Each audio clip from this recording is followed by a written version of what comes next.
आज से हम शुरू करने जा रहे हैं अपनी क्लास 9th का हिंदी कोर्स बी। तो इस बी में जो हमने सबसे पहले लिया है वो है हमारी संचयन बुक। आप सभी को पता है कि इसमें हमारी दो बुक्स चलती हैं, आपकी एक स्पर्श और एक संचयन।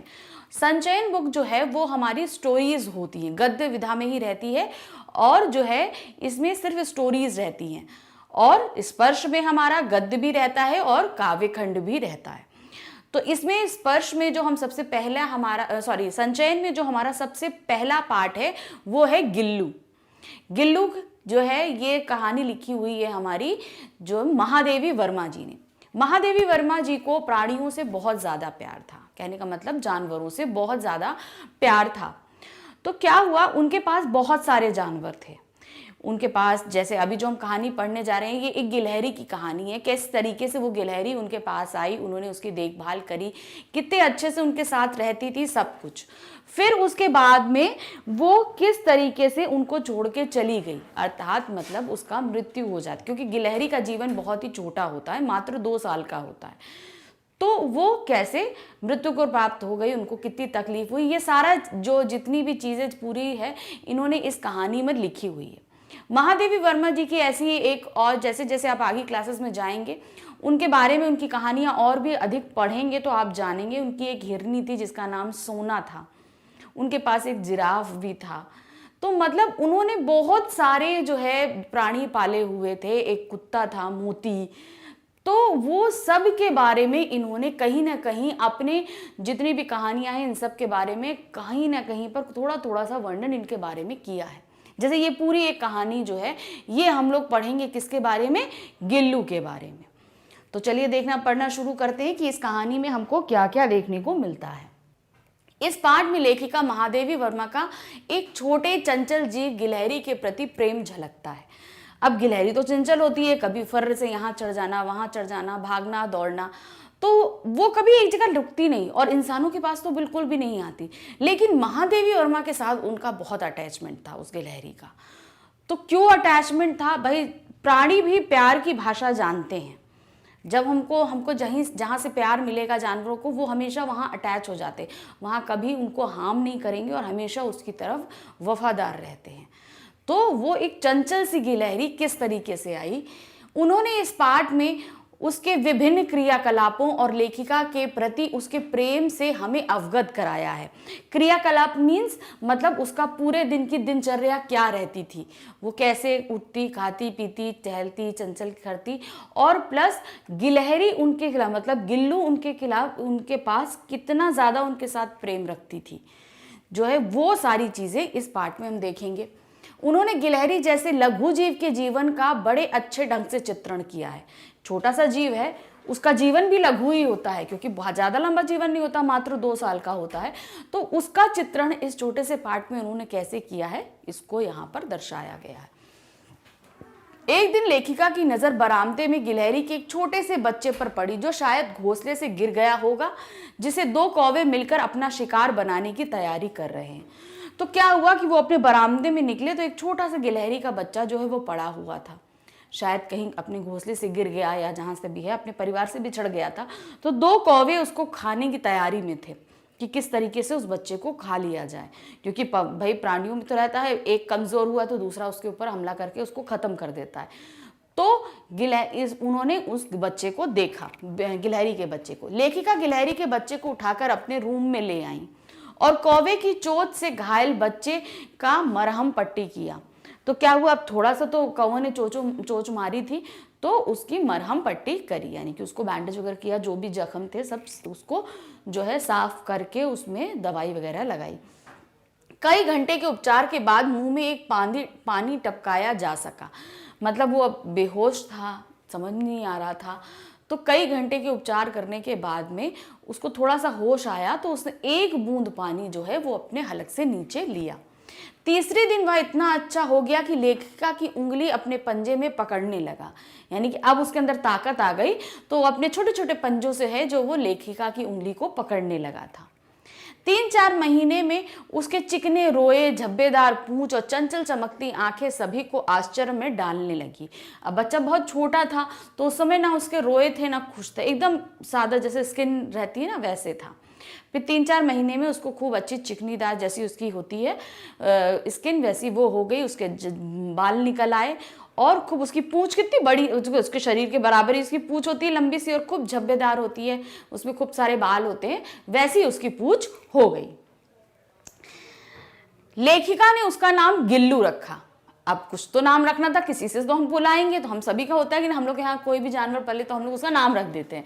तो इसी तरीके लेखिका ने भी उसका नाम क्या रख दिया, गिल्लू।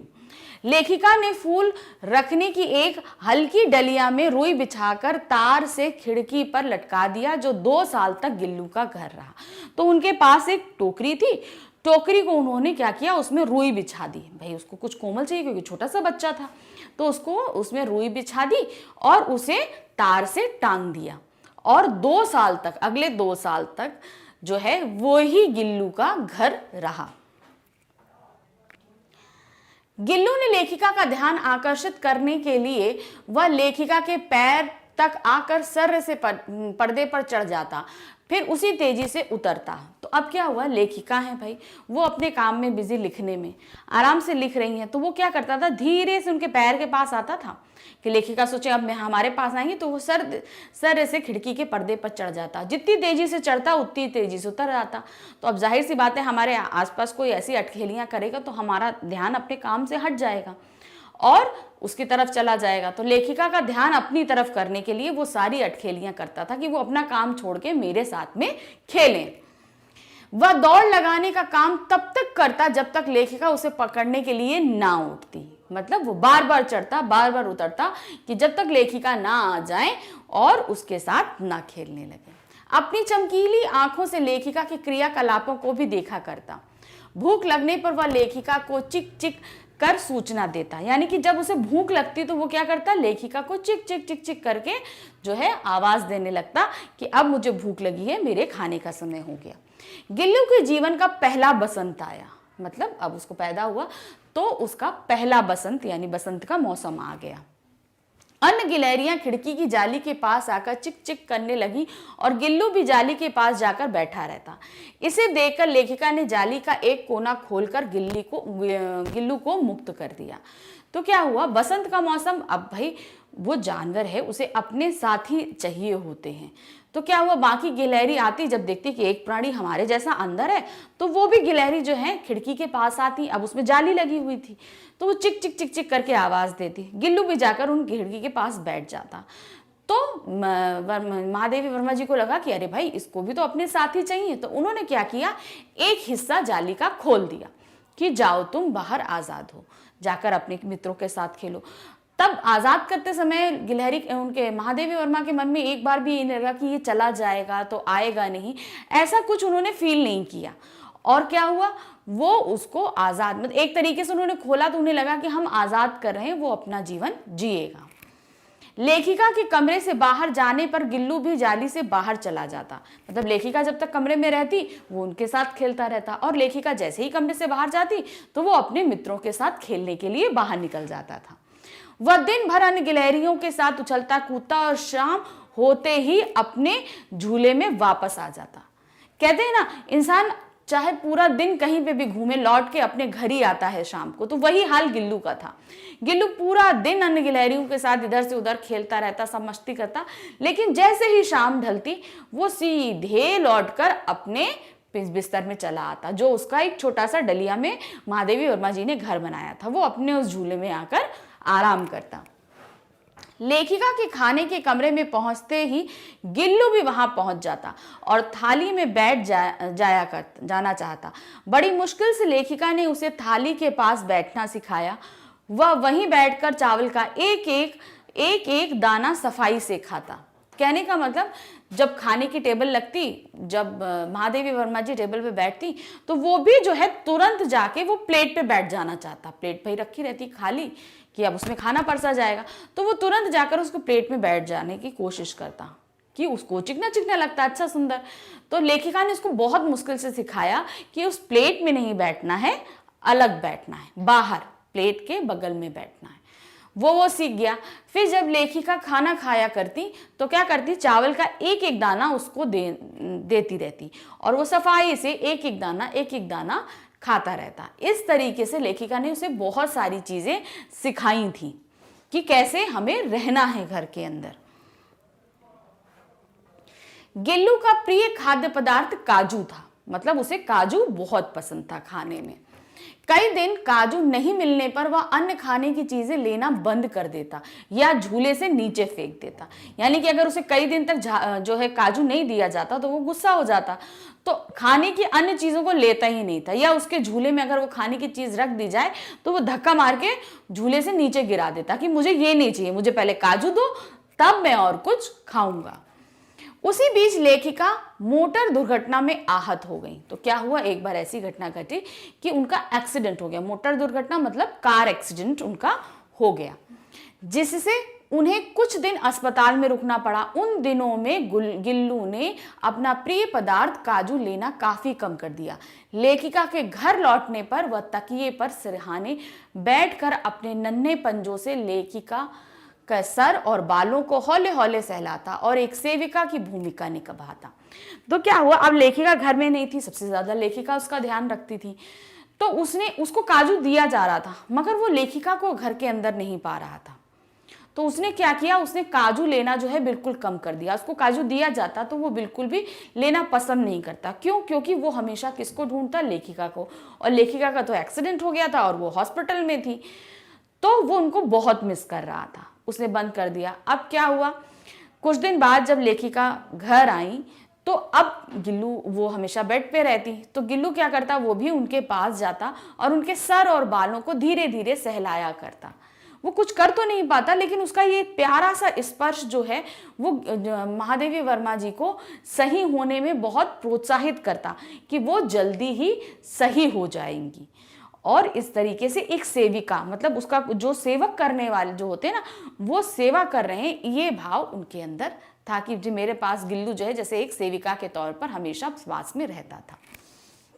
गर्मियों में वह लेखिका के पास रखी सुराही पर लेट जाता और लेखिका के समीप रहने के साथ साथ ठंडक में भी रहता। तो क्या है, ठंड भाई गर्मी होती थी, तो गर्मी में क्या करना होता था, वो लेखिका के पास सुराही रखी रहती थी जो है पानी पीने की। तो सुराही कैसी होती है, सुराही ऐसे मटका नुमा होती है, ऐसे करके ऐसे, और मगर उसका जो मुंह होता है वो लंबा होता है। तो क्या होता था, गिल्लू इसी के ऊपर ऐसे करके लेट जाया करता था। ये जगह ज्यादा होती थी तो वो यहाँ पर लेट जाया करता था। सिरहाने सुराही रखी रहती थी पानी पीने के लिए, अब वो ठंडी होती थी, तो इस तरीके से वो उस पर लेट जाता। और क्या होता कि वो एक तो उसको एहसास होता कि हम लेखिका के पास हैं, और साथ में वो ठंडक भी महसूस करता है इतनी गर्मी में। चूंकि गिलहरियों की उम्र 2 वर्ष से अधिक नहीं होती, इसलिए उसके जीवन का भी अंत आ गया था। अब सारा क्या हुआ, अब इतना टाइम बीत गया तो अब जल्दी, अब 2 साल से ज्यादा नहीं होता, 2 साल होने को आ गए तो जल्दी ही उसका अंत भी आ गया। दिन भर उसने कुछ नहीं खाया पिया, तो मतलब जब उसको होता है ना, तो उसने कुछ खाना पीना छोड़ दिया था। अब ये लगता कि अब वो मृत्यु को प्राप्त होने वाला है, तो उसने खाना पीना छोड़ दिया था।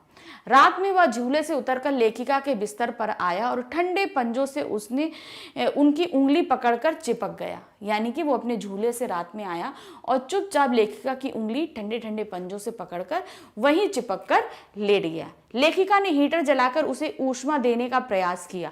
जब उन्होंने महसूस किया कि वो इतना ठंडा है तो उन्होंने हीटर जलाया।